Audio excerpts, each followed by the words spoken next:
from the angle of using an iPad, but obviously this could be with an iPod or an iPhone as well.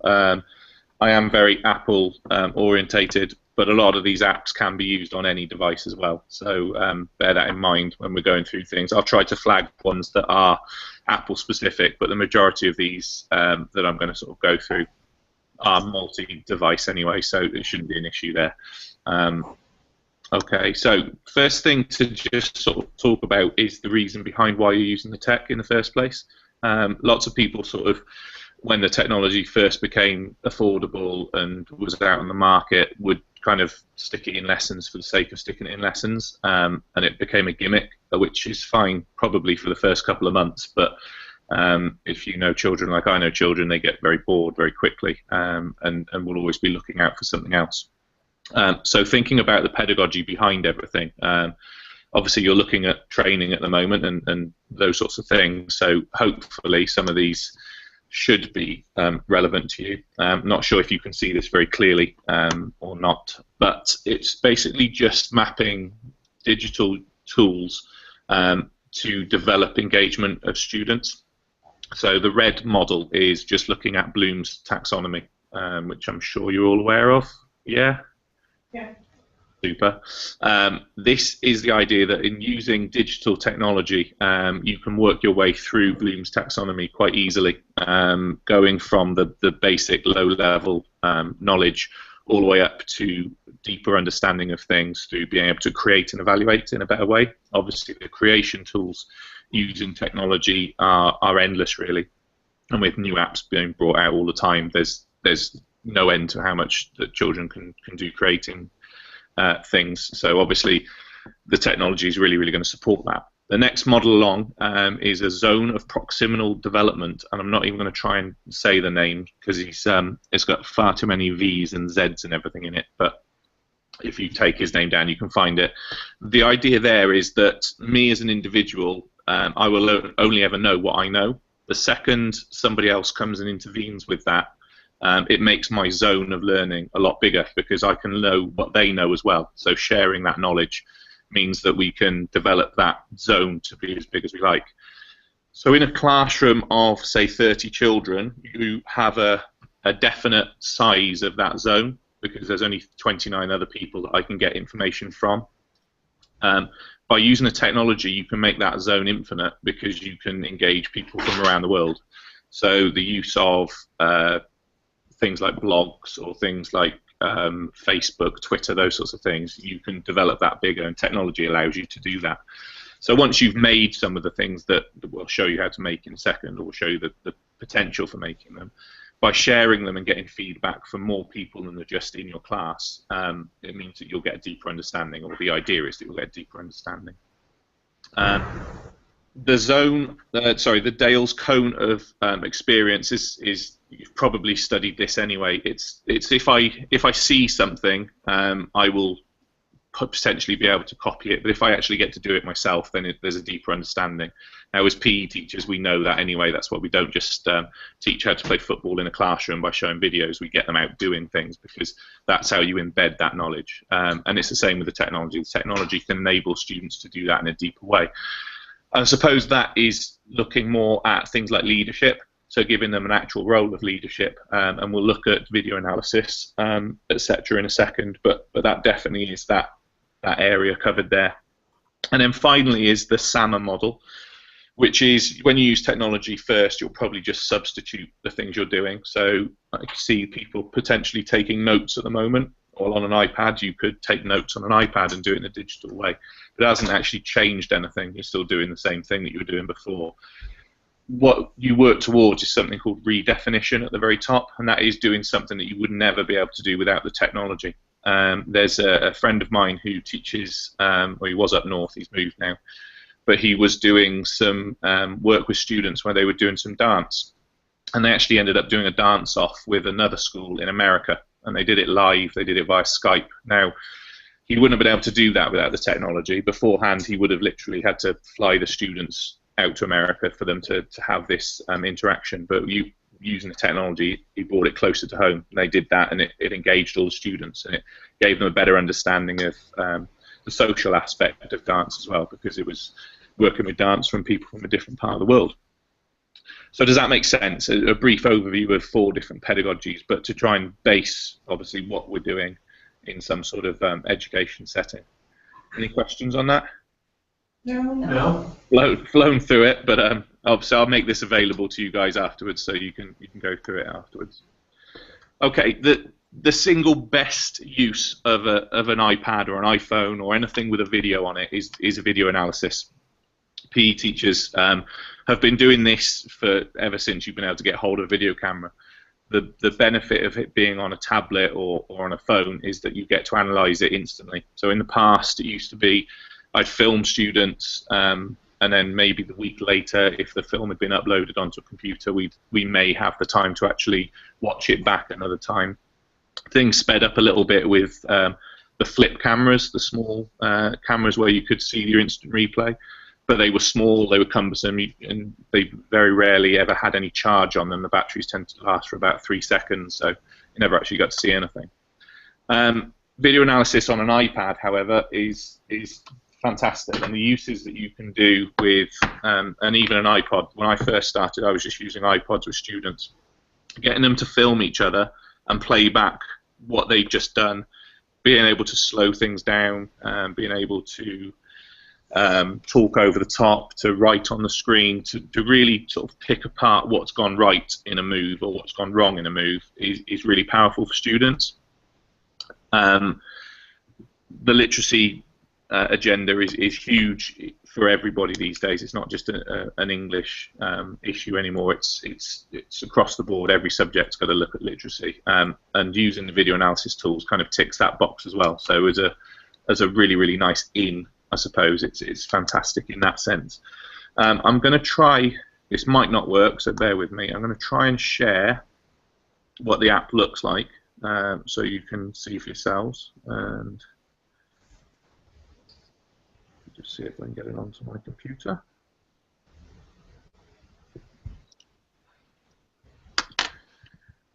Okay. Here I am. See if it's going to let me do it.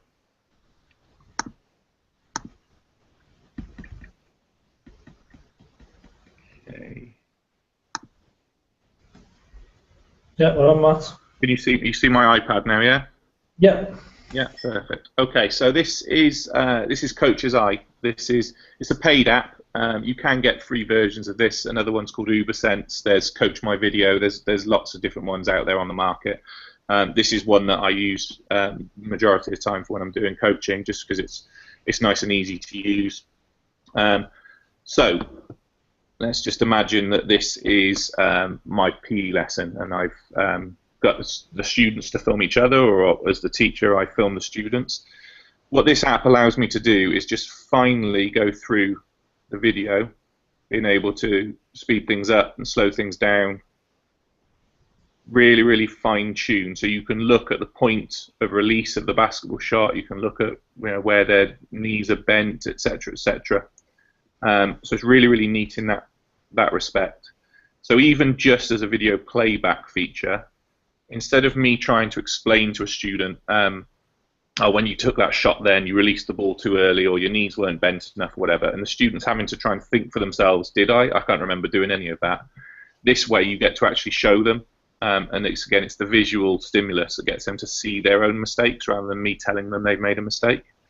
So that in itself is a fantastic tool, just that slow motion ability. The other things that you can do in this, if I just try and find a different part of the video.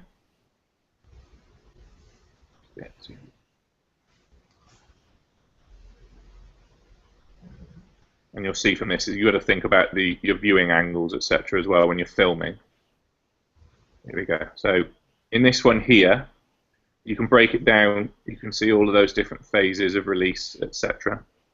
The other beauty of this is you get to draw all over the screen, so you can trace things, you can highlight, your legs are nice and straight there. Obviously this is a very good basketballer, so it's hard to pick apart any issues that you might have had, but you can highlight all of those things. So has the ball travelled in that arc to get that nice movement rather than it being a flat shot, etc. In the top, you can also see there's a record button. There's a red circle with a microphone inside it. As a teacher, I could use this to also record training for students. So if there's a student in my class who might not get things the first time, so if we're looking at differentiation, I could record this as a demo to all the students and then have this made available to that individual student to come over, grab the iPad and just play it back to himself at another time. So rather than me having to repeat myself over and over again, I do it once and then the device just acts as me repeating it to the students as they see fit. So as you can see, video analysis stuff is absolutely fantastic when using the iPads. Everyone still with me? Yeah. Super duper. Okay, let me go back to. So like I said, there's Coach's Eye, UberSense, and then there's the last one. There's B&M Video. It's a free app again, and it's one that has built-in time delay on it. So when you're doing things like gymnastics or trampolining or dance, it's a really nice one to set up, and it will just delay the film. So you can set it for any period of time. But you can imagine a student doing a gymnastics move, and 30 seconds later coming around to see the iPad, and they're live on the iPad, so they see for themselves. So in schools where you don't necessarily have the support technicians or someone else to do all of that, you've just created yourself an extra teaching assistant in the class, because the video is set up somewhere whilst you can be teaching.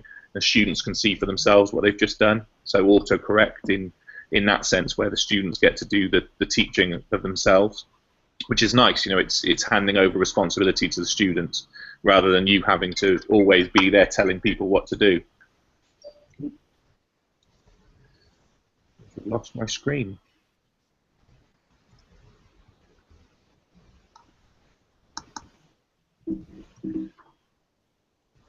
Still there, Lee? Yeah, live TV, Matt. Yeah. My screen's gone completely blank. All right, now we can see your presentation still. Right, okay, hang on, give me 2 seconds then. Just trying to get back. No, my screen is blank.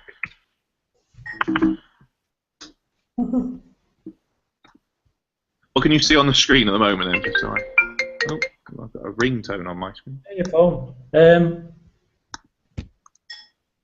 Your video analysis slide.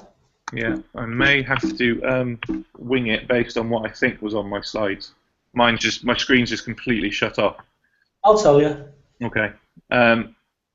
So what I was doing, sorry, you know, things to point out on that one. We know what teachers are like, and these were all talking about money before. Coach's Eye costs pennies, doesn't it? About £2. It's £2.99 for Coach's Eye. Coach's Eye is probably the easiest one to use in terms of because you have to pay for it. It's very user friendly. That's probably what they've built into it.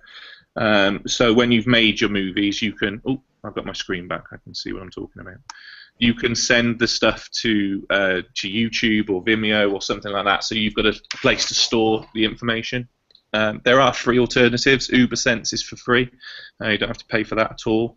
And like I said, I think the B&M Video is also a free service that you don't have to pay for. So, you know, there are paid options, but yeah, we are talking pennies. I know when I first started teaching 12 years ago, 11 years ago, the school invested in Dartfish, which you might have heard of. Dartfish costs thousands of pounds, and you never use it because it required you to have to set things up and get a tripod and a video camera and cables and all of those things. And I mean, if you guys have done any teaching yet, you'll realise that there's those little children that run around that don't really afford you that much time to do setting up of digital equipment. The beauty of having this on your own device is it's there when you need it. So when I first started doing this, it was literally just using my own phone and just filming. It sounds terrible, filming the students, but filming students doing their work and showing them back what they did, and then obviously deleting the film afterwards. But now with setting up things like a school YouTube channel, you just upload it straight to YouTube and they can do it for homework, etc.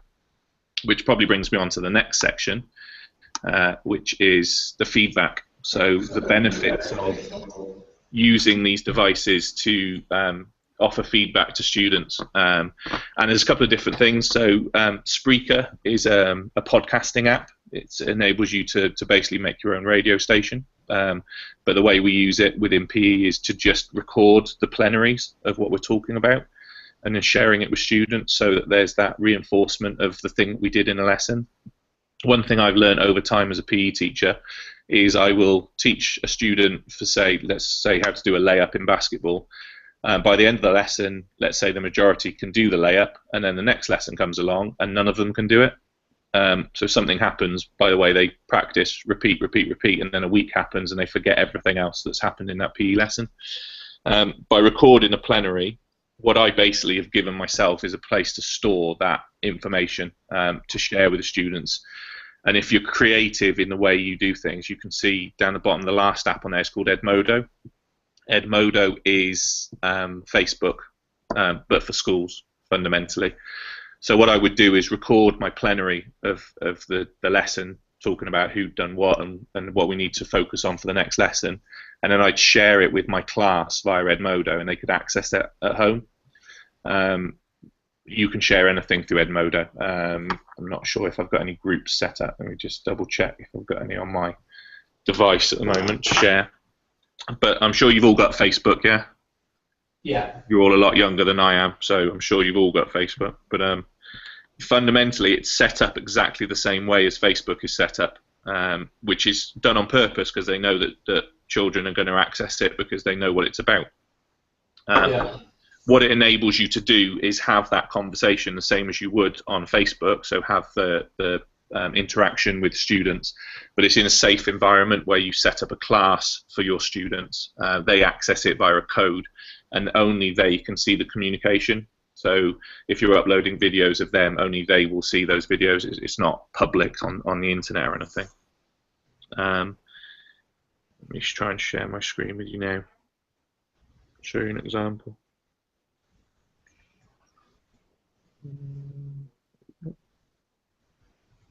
Hopefully this doesn't crash everything again.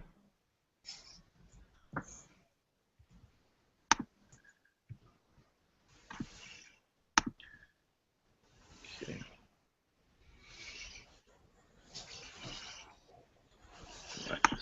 Right.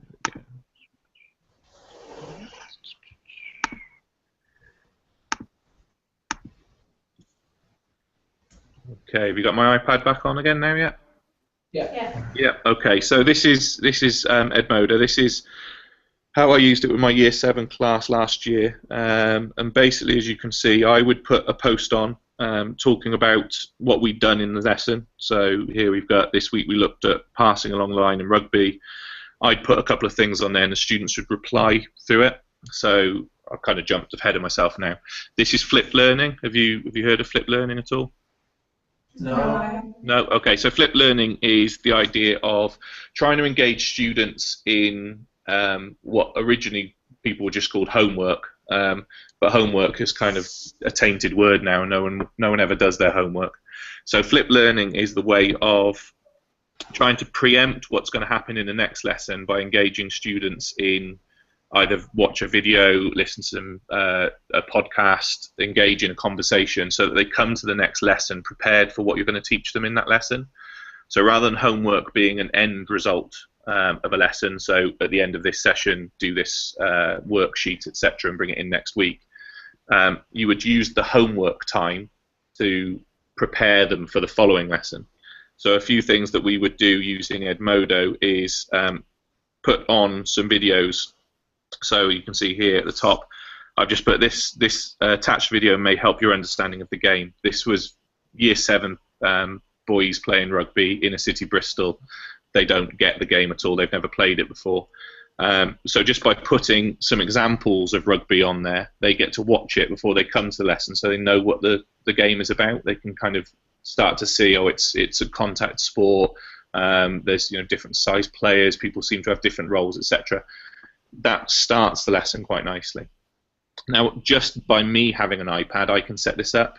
They can access Edmodo on computers, so they can do it at school. They can do it at home if they get access to a computer. And what I would do is film parts of their lesson, or like I said, use a podcast and record the verbal feedback that I'd give them, upload it whilst they were just getting changed. By the time they'd gone to break or at the end of the lesson, it would be online. They'd be able to go and see it. So from my point of view, it hasn't taken any more time for me to do it. And I'm sure you've all heard of the dreaded Ofsted and those horrible people that come in and try to observe whether or not you've made progress in your lessons. Well, this kind of shows it straight away, because you've got a dialogue here of all of the things that you've done with your students and the feedback they've given you. So the interactions are there. I can document this for literacy. I put videos of them taking part in lessons on there, so I've got video evidence. Like I said, the verbal feedback that I do, and I'm not saying this happens every single lesson, but a snapshot throughout the year, I've got this evidence log of all the things that I've done. I couldn't do this without the technology. I could have written it all down. I could have potentially filmed some things and stored them somewhere, but it was so messy and all over the place, it wouldn't have made much sense. So the technology allows me to do this. So as long as you've got access to at least one device, you could set up a group like this with students and share all this information with them. Does that make sense? Yeah. Yeah. Something useful, do you think, is something that you can see the potential? Yeah. Yeah, definitely. Yeah, brilliant. Okay. Right. Now, last time we tried moving between screens, it all went wrong. So try again.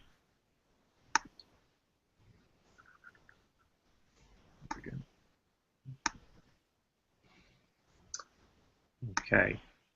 I think the next screen actually is just talking about flipped learning more in terms of how you might do it.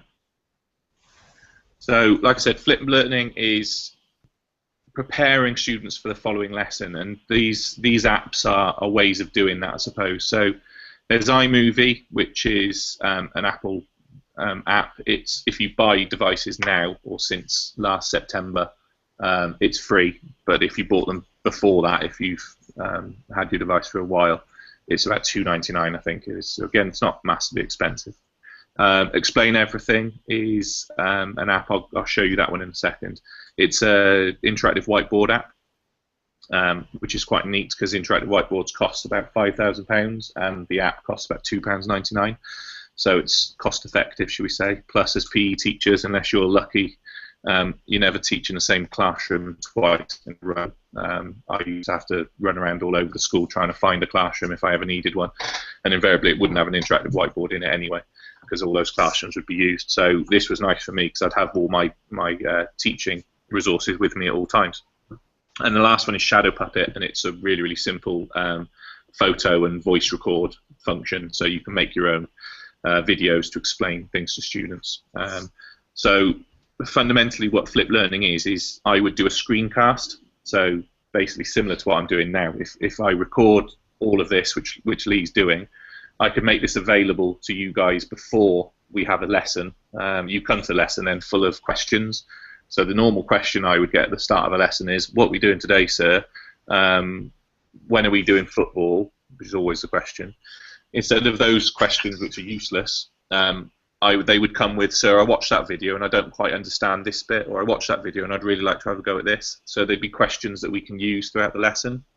So you're not wasting that time dealing with silly questions that don't need to be asked. So what you would create for them is just a little movie, just saying this is what we're going to be doing, watch these things, come with a couple of questions, and then it starts your lessons a lot smoother. So iMovie is really, really easy to use, but Explain Everything is kind of the powerhouse app for this one. So again, we're going to jump between screens, so bear with me just a second. Any questions whilst I'm just getting that set up?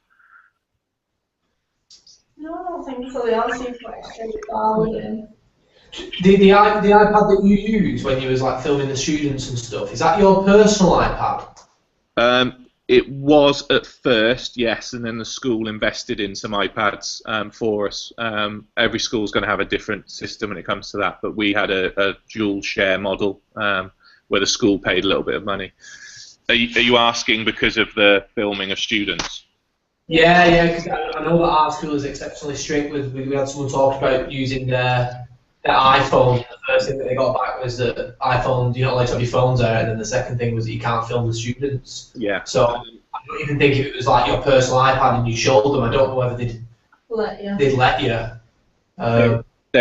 There are policies that the school should have in place for filming students and taking photos of students anyway. Most schools have that when you first start. They'll sign something, parents will sign something to say, yes, it's okay for my student to have their imagery used for whatever it might be. It could be to go on the school website or newspapers, etc. So that will be there. The issue comes when, obviously, this is new technology in lots of schools, and that fear is there by the people that run the schools, really, in terms of, oh, what if? Yeah. I think the first thing you do is obviously you have to declare what you're doing. You have to make everyone aware of what you're doing. The second thing is, like I said before, if you set up a YouTube channel or a Vimeo channel or whatever it might be, it's getting into the habit of having a workflow so that nothing stays on your device. Fundamentally, you're just screening what happens live. So I'm going to film you, and then you're going to watch it back on your thing. That's no different to, like I said, what people have been doing for decades with video cameras, and yeah. No one ever stopped people doing that. The issue comes when I take that device home, because if I lose that device and there's film of students on there, there could be issues about that. Yeah. It's getting into the habit of making sure that once that film has been done, I upload it somewhere, and you can make that private. YouTube have got private channels that you can create, so it's stored somewhere off my device, and then I delete it from my device. And that's a good habit to get into anyway, because the devices only have an infinite amount of storage on them, and once you start doing filming, you're going to fill your device up in no time at all. So if it's a concern, it's something which there are answers to it, but you would probably need to go through the school systems to just check that everything's okay, because the last thing you want to do is go into school, do something, and then it be questioned. Although, I can say now there isn't an issue with it because it's always been done, and they will have a policy in place for filming students and etc. Being open about what you're doing, etc., is always useful. And to be honest, the position you're in at the moment is quite nice to just invite someone in and say, "Well, come and have a look what we're doing with it. If you're not sure, come and supervise me whilst we do it." Yeah. Because, like I said, there's nothing going on untoward, but you're in a school setting and you're watching the kids all the time anyway. All you're doing is using the technology to enhance it a little bit. So, yeah, it's a good question, and it's definitely something to be aware of beforehand. But lots of schools now do have their own iPads. It doesn't necessarily change anything, because those iPads tend to go home with people at the end of the day. So whether it's owned by the school or owned by the individual, it doesn't really make any difference if there's video of a child on it. So yeah. How would you find if there was a class of like 30 and you only had one iPad to try and get around? Would you split it into different weeks that you'd film certain people, or would that not cause a little bit of aggro between, they're all fighting over who has the use of the tech, stuff like that, and a bit of time wasted in that sense? Again, it is an issue. Where I've done this and it's been very effective is where we've had a school bank of iPods in the school. Right. So I'd take sort of 5 or 6 into a class, and then it'd be one between a group of say 3 or 4 students. That works really, really nicely. We weren't in a school with lots of money either, and it was kind of me and my iPad for a long time. With that, it almost becomes a station. So if you're setting the students up where they work around different stations or whatever, one of the stations is to use the iPad to do some video analysis. Where it was team games, it would tend to be I would film everybody doing something. So I'd film the game part of the session. And it's just being creative with things, but yeah, it can become something that becomes an issue if you don't manage it correctly. So the planning of how you're going to use the technology in advance is critical, really, to think about which students are going to get filmed, who's going to do the filming, because the students will all desperately want to have a go themselves. Yeah. But going back to how things were done in the past, it was only ever one video camera in the past. So not much has changed in that respect. It's just being creative with it, and it will after a time become just part and parcel of the lesson. It won't be the gimmick. It won't be everyone wants to have a go at the filming. They'll see that it has a use when it's needed. So you don't want to film all the time anyway, because that's not it's not taking your job away as a teacher. That's still your job. but there are times, and certainly in things like gymnastics, where it's very difficult to explain to a child that your legs weren't straight or your toes weren't pointed, because they're doing their moves so quickly that they don't necessarily remember it. So just have an iPad set up in the corner of the room with maybe your non-doer or your injured child in control of it, gives them a role for the lesson as well. And it's just there. It's just part of the lesson. It doesn't become something which interrupts. So, yeah, but it's a good question. It can be quite an issue at times if you let it be an issue. So let's go to. So this is Explain Everything. It's quite a complex app, as in it's got lots of features to it, and we're not going to have time to go through everything today. But just as a basic overview. You can see that it gives me the ability to write directly onto the screen, just the same as an interactive whiteboard would. So what you would do if I was using this to record a screencast, say if I was going to do something to involve the students for the next lesson, I can add in all sorts of things. So I'm going to add in a browser window.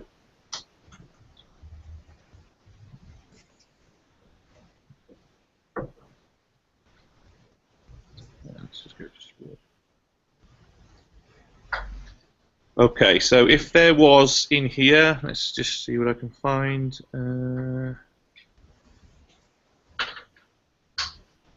Okay, so I'm going to do a setup for a session now. Just bear with me now, because this isn't, I haven't had time to necessarily prepare a full-on session at the moment. But if I was going to teach a lesson around goal scoring, I might be suggesting to the students to watch this video, 50 memorable goals. So I've put this in place. This is on my screen. In the bottom of the screen, you can see a little red dot that would record everything that happens on my iPad.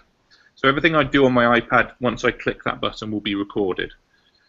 So if I just tap on that, you can see it shows up. It starts to glow. So now everything that I do within this is recorded on my screen as well. So that's when we're saying about it being a screen record. So I could play that video through. I could write on the screen and put instructions on here, so whatever it might be. Shrink that down. Over there. I can add in instructions. It's obviously recording my voice as well. So you start to build up a little video of your own to show people what to do. So you're going to navigate them to go to this website. You're going to want them to watch the film. Which it won't let me play this film within the website at the moment. You could embed your own film into it. If I click on here now, you can see I can add in existing video or photos. So it opens your camera roll, and you can find any videos that you might have on there already. So let's just dump one in quickly. So this is a video that I can play through. Again, this is all being recorded as I speak. So just to demonstrate that to you now. If I go back, this is now the video playing live. So this is how the students would see it once I've shared it with them. Doesn't seem to be doing much at the moment. There we go. Start to see it moving. The sound won't play through because I'm using a microphone to talk to you guys. No, it's not gonna play through. But you can see how that's just built up a video that I can share with the students.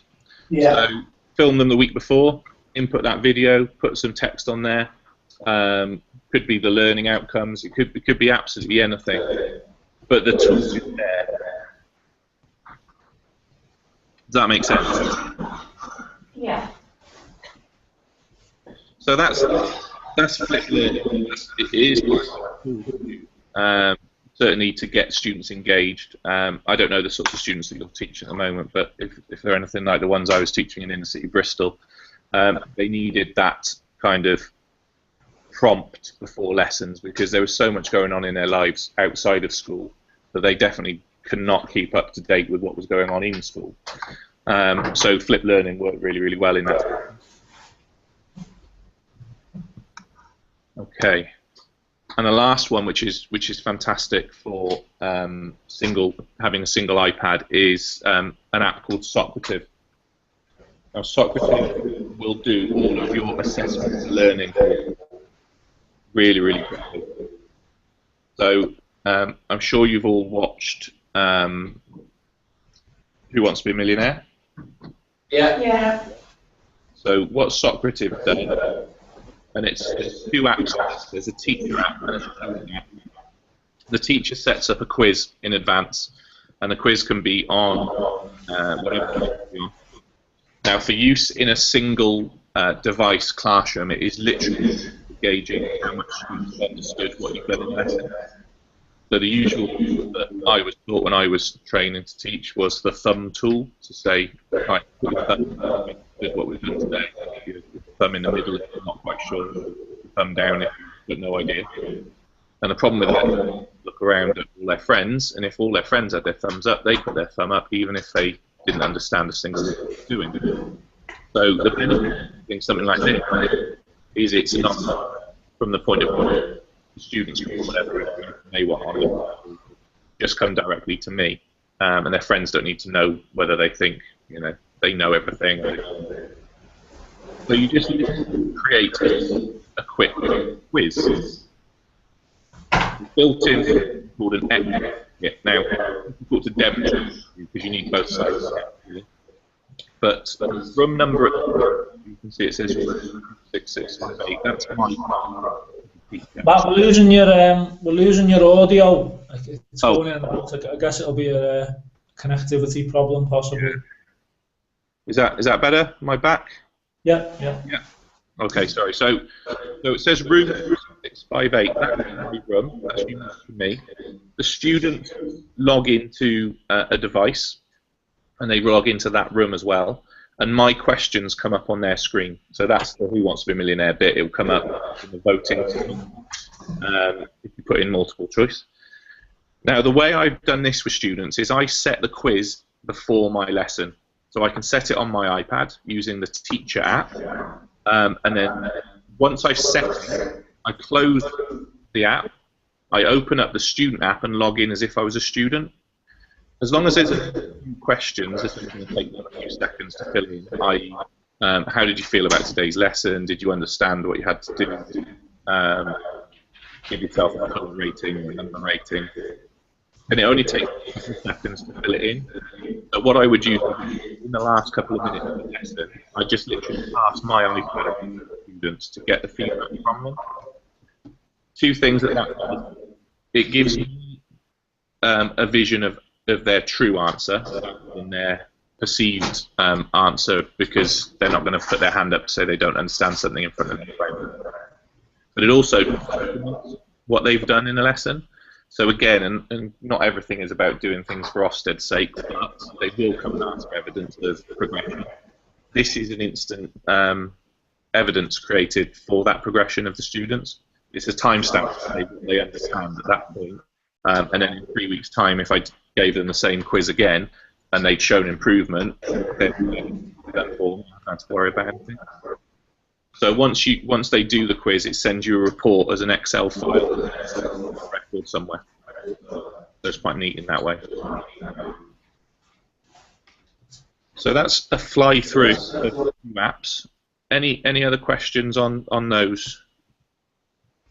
No. Being typical students, Matt, I can hear them shuffling around. It's 3:46. Oh yeah. So shuffling around a little bit. It's it's coming to the end. Yeah. So it's food for thought. It's there are ideas that hopefully you can take away and have a play around with. Like I said, a lot of them are great. Modo's a great one, I suppose. But yeah, we're doing. I've used that one. That sounds good. Quite straight. Yeah. You've used it, or you would No, use it? I wouldn't use that. Yeah, but I've got next week, Matt, is differentiation. Okay. Now, through your experience, correct me if I'm wrong, your previous school had a high proportion of students or not with English as an additional language, or yeah, there was a proportion. 68%. Massive. So quite a high. And obviously you've done lots of work on literacy and PE and so on as well. So I've booked you in for your weekly slot. Thanks in advance for agreeing. Yep. No, I'm joking. No, but thanks for giving up your time. We've got a week on technology and PE coming up as well. So a load of those things I'm going to practically do with them and give my experience to them as well. So brilliant. Thanks for giving up your time. Massively appreciate it. Thank you. Cheers. Thank you. No problem. Good luck. Cheers, man. Bye. Thank you. Bye.